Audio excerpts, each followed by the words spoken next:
గురుగారు, నీ ధర్మం నువ్వు నిర్వర్తించు, నీ కర్తవ్యం నువ్వు చెయ్యు అని అంటూ ఉంటారు కదా. ధర్మం, కర్తవ్యం ఈ రెండు ఒకటేనా? ధర్మము తెలుసుకోబడేది, కర్తవ్యము ఆచరింపబడేది.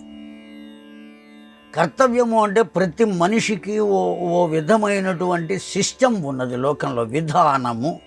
ఆ విధానాన్ని అనుసరించి నడుచుకోవటం అనేది కర్తవ్యం.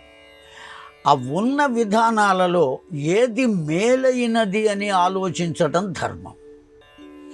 ఉదయం లేవాలి, దంతధావనం చేయాలి, కాలకరణాలు తీర్చుకోవాలి, స్నానం చేయాలి, భగవదారాధన చేయాలి, తరువాత భోజనం చేయాలి, ఆ తరువాత వృత్తి కోసం వెళ్ళాలి. ఇవన్నీ కర్తవ్యాలు, ప్రతి మనిషి చేయవలసినటువంటి కర్తవ్యాలు. లేవాలి అన్నారే కానీ పంచ ఉషకాలంలో సూర్యోదయాత్ పూర్వమే లేవాలి అని చెప్పటం అనేది ధర్మం. లేవటం అనేది కర్తవ్యం. ఏ సమయంలో లేవాలో ఆలోచించి ఆ సమయంలో లేవటం ధర్మం. కనుక కర్తవ్యం వేరు, ధర్మం వేరు. కర్తవ్యాన్ని, ధర్మాన్ని అనుసరించి చేయటం దివ్యమైనటువంటి విషయం.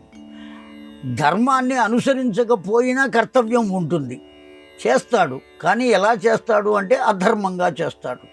5ంటికి లేవవలసిన వాడు 9ంటికి లేస్తాడు. దంతధావనం కూర్చుని చేయవలే అని ధర్మం చెప్పింది, తిరుగుతూ చేయకూడదు అని. నోట్లో బ్రష్ పెట్టుకుని ఆ పేస్టుకున్న నురుగంతా ఈ పక్క నుంచి కారుతూ ఉంటే అలా తిరుగుతూ ఉంటూ మొహం కడిగే దంతధావనం కనుక చేస్తే అది అధర్మం. కర్తవ్యం ఉన్నది, చేస్తున్నాడు దంతధావనం, కానీ అధర్మంగా చేస్తున్నాడు.